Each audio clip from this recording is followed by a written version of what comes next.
नमस्कार, स्वागत है आप सभी लोगों का सीयूटी पीजी मालवीय एकेडमी के इस यूट्यूब चैनल पर। बीएचयू ने अपने पीजी कोर्सेज के लिए काउंसलिंग प्रोसेस को शुरू कर दिया है, जिसमें रजिस्ट्रेशन प्रोसेस यहां पर आपका ओपन हो चुका है। स्टेप बाय स्टेप कैसे आप रजिस्ट्रेशन करेंगे, डॉक्यूमेंट से लेकर अंडरटेकिंग की हर एक बातचीत मैं इस वीडियो में आपसे करने वाला हूं। एक पूरा फॉर्म मैंने आपको यहां पर भर के दिखाया भी, अभी आप पूरा यहां पर वो वीडियो भी देखोगे और इसका जो डेमो पीडीएफ होगा वो भी यहां पर आपको मिल जाएगा। सबसे पहली चीज, आपके कमेंट बॉक्स में आपके डिस्क्रिप्शन में एक लिंक दिया गया है, उस लिंक पर आप क्लिक करोगे तो आप यहां पर इस वाले पेज पे आ जाओगे और यहां पर आप नीचे आओगे तो यहां पर आपको दिखेगा apply now admission for the post graduate program, जिसपे जैसे आप इस पे यहां पे क्लिक करोगे कुछ ऐसा इंटरफेस आपके सामने ओपन हो जाएगा। इसके बाद आप देखोगे तो यहां पर न्यू रजिस्ट्रेशन और लॉगिन का ऑप्शन आएगा। आप चूंकि पहली बार रजिस्ट्रेशन कर रहे हो तो न्यू रजिस्ट्रेशन पे जाओगे, एक बार रजिस्ट्रेशन कर लोगे उसके बाद आपको हमेशा लॉगिन पे ही क्लिक करना होगा। एप्लीकेशन नंबर और पासवर्ड से आप लॉगिन करोगे। न्यू रजिस्ट्रेशन में आओगे, सबसे पहले आपको यहां पर अपना एप्लीकेशन नंबर और अपनी डेट ऑफ बर्थ डालनी है। तो जो आपने सीयूटी पीजी 2025 के एप्लीकेशन फॉर्म में जो ईमेल आईडी दी थी, उस ईमेल आईडी पर यहां पर एक जो है वो आपके पास जाएगा वेरिफिकेशन कोड, उस या ओटीपी आप उसको बोलो, बेसिकली वो ओटीपी जाएगी। वो उस ओटीपी को आप डाल के अपना रजिस्ट्रेशन प्रोसेस कंप्लीट करेंगे और एक पासवर्ड सेट करेंगे। उसके बाद आप जब भी लॉगिन करोगे तो यहां पर आपके पास वही चीज आएगी कि एप्लीकेशन नंबर और यहां पर पासवर्ड। समझ गए इतनी बात यहां पर? अब आइए मैं आपको पीपीटी के माध्यम से सब कुछ दिखाता हूं।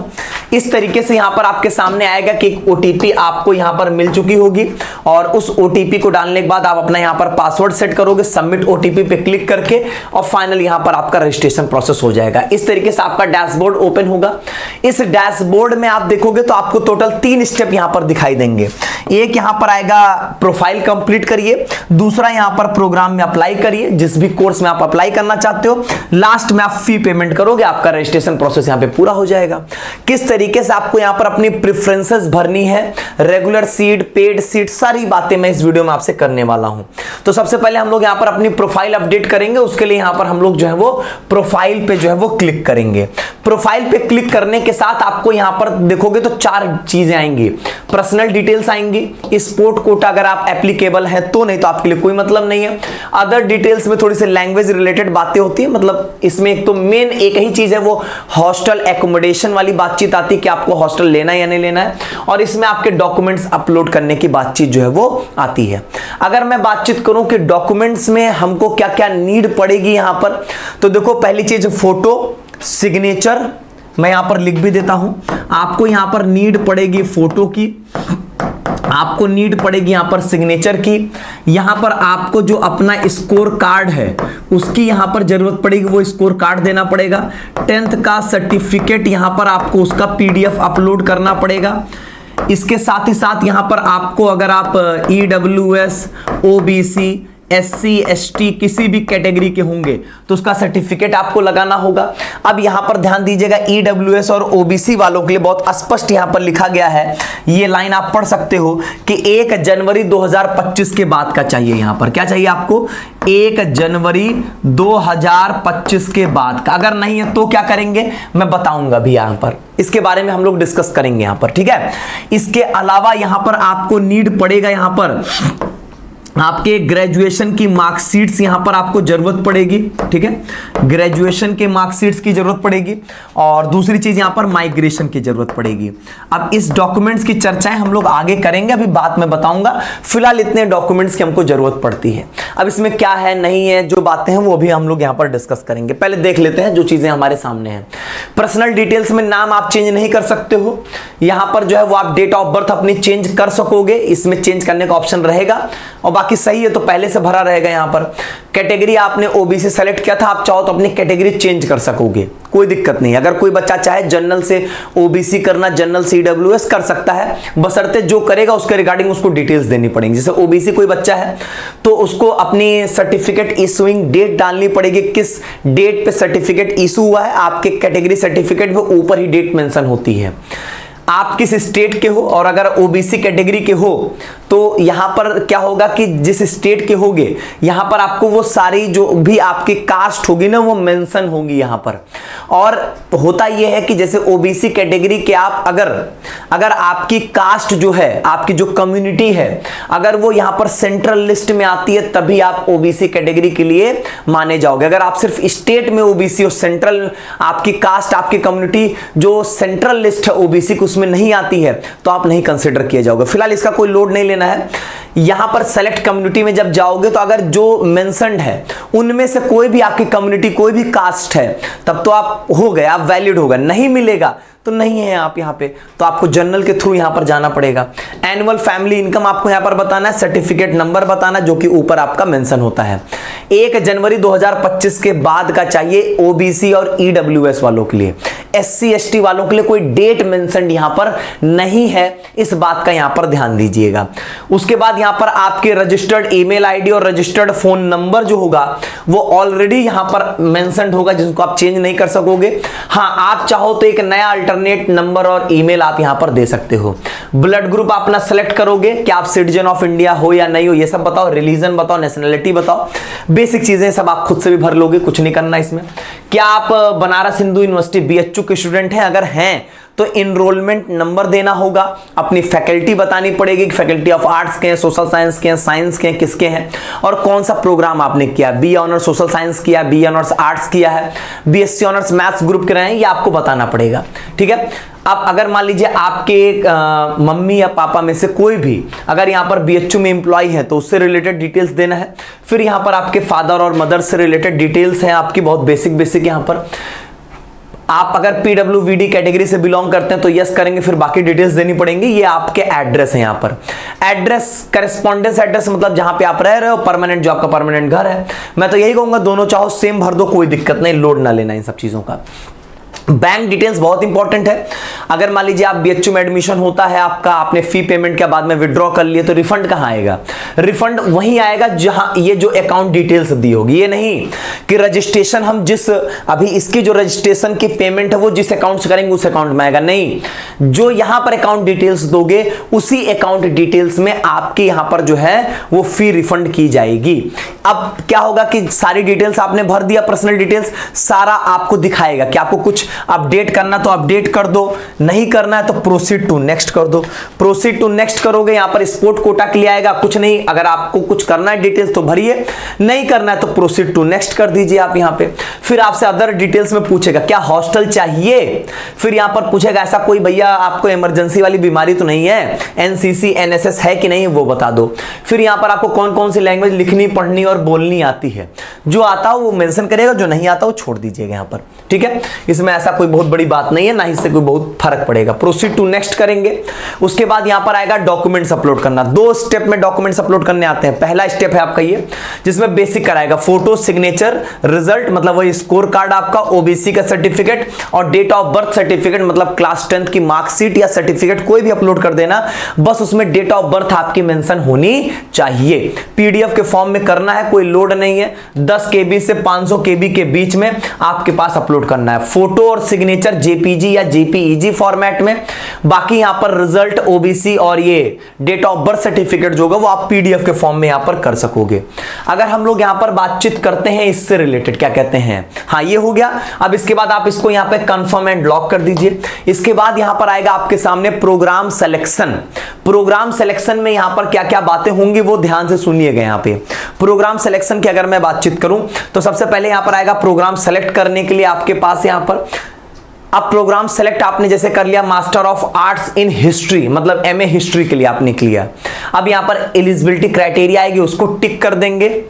अब यहां पर देखो आपके सामने आएगा प्रेफरेंसेस भरने के लिए, मतलब आपका कोर्स बीएचयू में जहां जहां चलता होगा। अब बीएचयू में कहां कहां कोर्सेज चलते हैं, बीएचयू का अपना एक मेन कैंपस है जिसको ये डिपार्टमेंट बोलेंगे कि डिपार्टमेंट इन मेन कैंपस, जिसको डीएमसी बोला जाता है, department in main campus DMC, या इसको आप यहां पर department of history, department of political science ऐसे मेंशन होगा।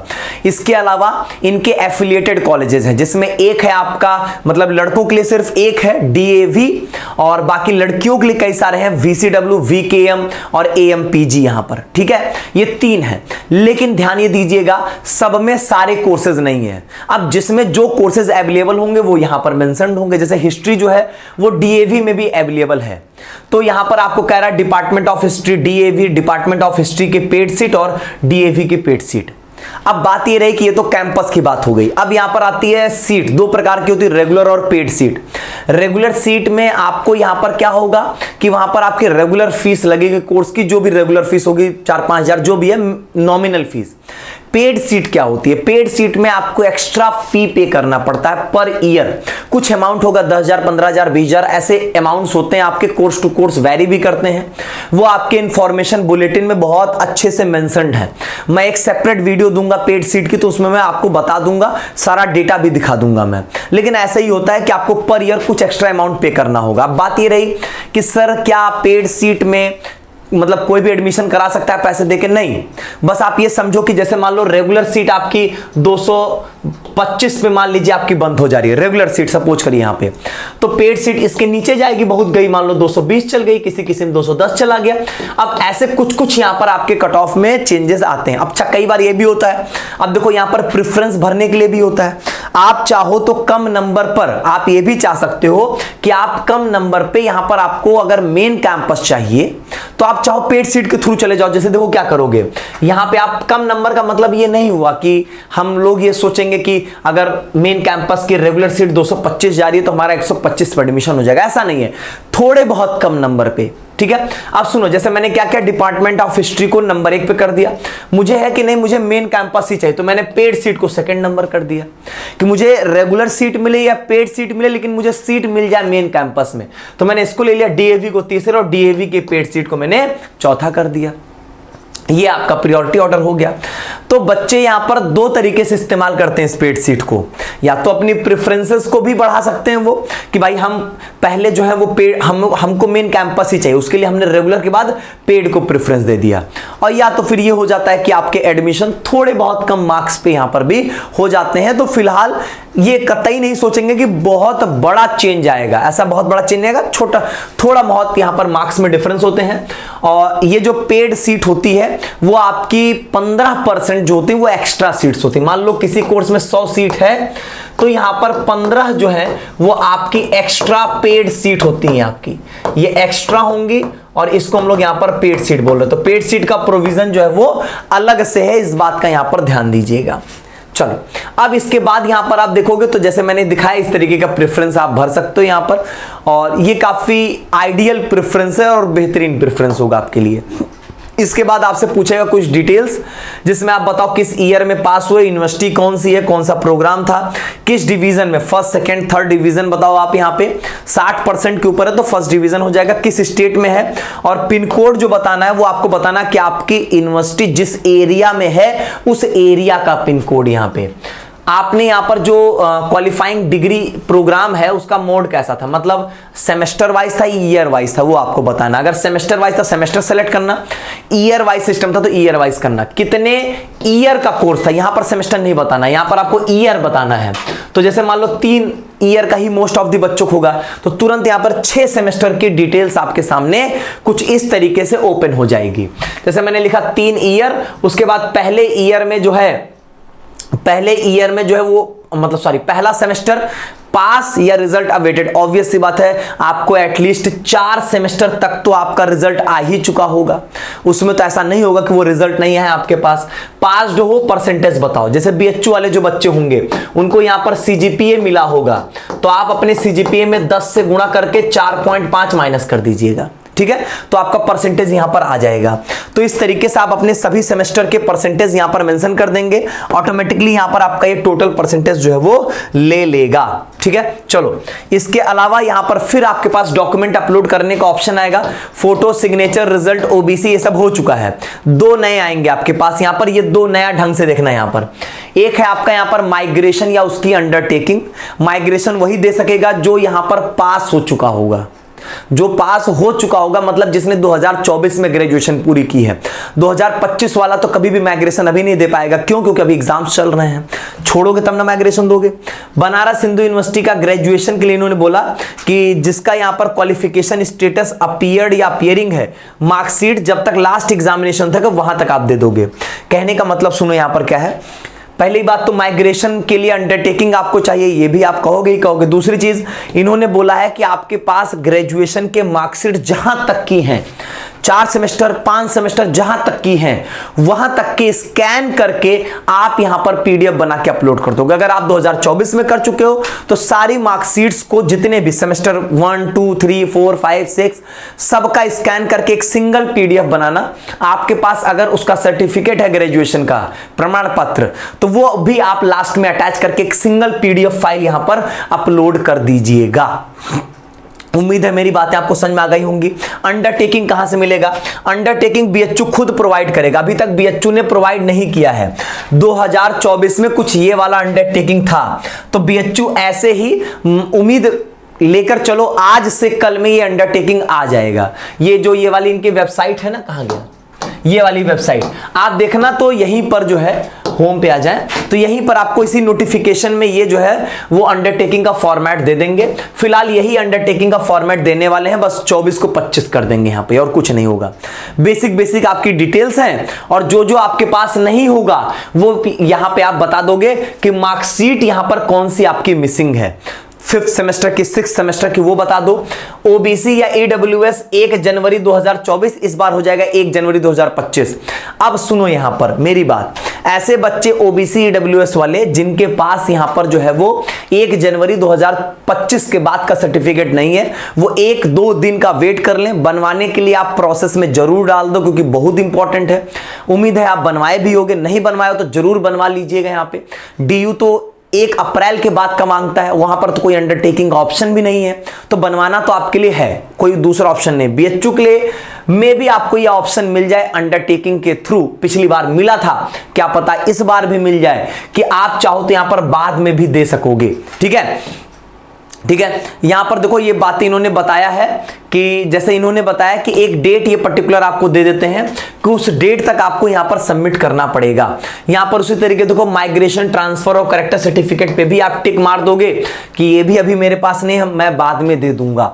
तो ये अंडरटेकिंग से काम चल जाता है। फिलहाल अभी तक अंडरटेकिंग नहीं आया है, वेट करेंगे, जरूर आएगा आज से कल में यहां पर। ठीक है, तो ये तरीका रहेगा। और बाकी ओबीसी डब्ल्यूएस वाले प्लीज अपना सर्टिफिकेट जल्दी से जल्दी यहां पर बनवा लें।